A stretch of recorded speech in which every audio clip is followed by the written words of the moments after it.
There is nothing as powerful as a changed mind. You can change your hair, your clothing, your address, your residence. But if you don't change your mind, the same experience will perpetuate itself over and over again.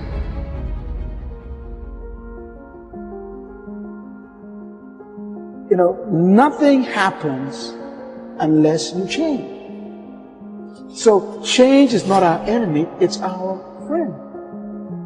There's a season that you may go through a difficult period, but that is to wake up your ability to change. You cannot become what you were born to be unless you are not willing to change into something you are not.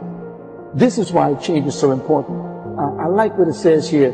Shakespeare says, sweet are the uses of adversity. We never grow in good times. We never advance unless we're under pressure. Change comes to improve and to advance your life, not to destroy you. I think that we often forget this. And we're going to face hardships. We can't avoid pain. We can't avoid trouble. All we can do is prepare our mindset so that we don't get overwhelmed by our circumstances. A lot of people, when they have a negative circumstance take place in their life, they react negatively to it. And that seems almost natural. In fact, that is natural. Something negative happens to me, my reaction back to it is negative. But this is why you have to change your mindset. I've seen people who had the education to go up, they had the gifting to go up, they had the talent to go up, didn't have the right attitude.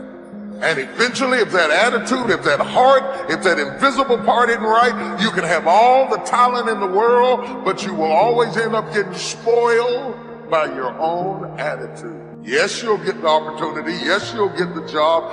Yes, you'll get the deal, but you won't be able to keep it because your attitude will corrupt every opportunity that life offers you.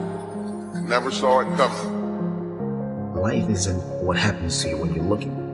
What happens to you when you're looking is called a plan. Life is what happens to you when you're not looking, when your guard is down, when your back is turned. It's going to work on a Friday morning feeling good and having your boss call you in. And you know she has a look on her face and you know that look isn't good. You know the economy isn't so hard and we've got to let you go. And all you can think about are those 3 kids you have at home. You know, life is coming home from work and finding that note on the kitchen table saying, hey, I can't do this anymore. I'm sorry, I love you, but I've got to go. And you're frustrated and you're betrayed and you're furious and you're angry, but all you want to do is hold them again. All you want to do is hear those words whispered in your ear, I love you again. No, that's life. How do you handle that? How do you deal with that, those sort of situations? You see, it's been said 100 times and I'll say it again. You've got to go through it. That's all it is. You've got to go through it. And going through it is not a function of just being courageous. It's not a function of just saying, well, I'm going to close my eyes and see what happens next. It's not that. It's really a function of 3 things. It's a beginning, it's a middle, and an end. And before you go through it, there's a choice. You make a choice to say, well, I'm either going to stay here or I'm going to be over there someday, somehow. It's a choice.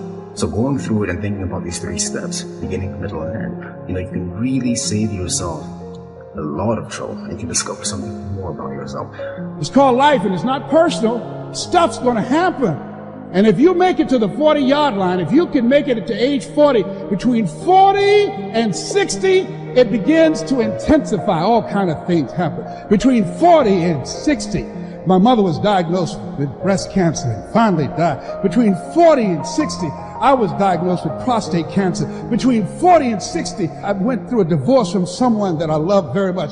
Between 40 and 60, had a nationally syndicated talk show, highest rated, fastest canceled talk show in the history of television. Between 40 and 60, oh, life put a whooping on me.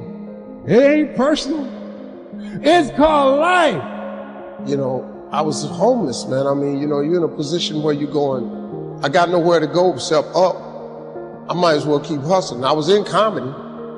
I just wasn't making nothing. All the money I was making, I was sending back home to my wife and kids. That didn't last. She got tired of that real fast. But I couldn't go back to Cleveland because I wouldn't have enough money to drive back down south to perform. One time I drove to the house in Cleveland. I finally got enough money. I drove to the house in Cleveland. Everybody was gone. I didn't see my kids for almost 2 years. They just left, boarded up the house. So next thing you know, I'm in the car. I lived there, but it taught me determination, man. I'm a really, really determined person. It also taught me that no matter what happens to you, it ain't over. I was determined to be something. As long as God wakes you up, that means he ain't through with you yet. There is nothing as powerful as a changed mind. The only way off of welfare is to change your default settings. The only way to get a good education is to change your default settings. As long as you're programmed with what you can't do and what you can't be and what you can't have, you will never get up. But I dare you to go into your phone booth like Clark Kent and spin around and come out Superman and say, wait a minute, I'm better than this. I'm getting ready to change my default setting. I will not let you abuse me. I will not stay. There is nothing as powerful as a changed mind. It's not what happens that determines the major part of your future. It's not what happens. What happens to us all. The key is what you do about it. If you will start that process of change, do something different the next 90 days than you did the last 90 days, like picking up the books for me. Do something different, like the new health disciplines, relationship with your family, whatever it is, doesn't matter how small it is. If you'll start doing different things with the same circumstances. Since we cannot change the circumstances, but we can change ourselves. We can change what we do. Anytime you go through something, there's a fight. It's either a spiritual fight, an emotional fight, a physical fight. There's some sort of fight. But the key to the whole thing of this fight is that the form is in the fight.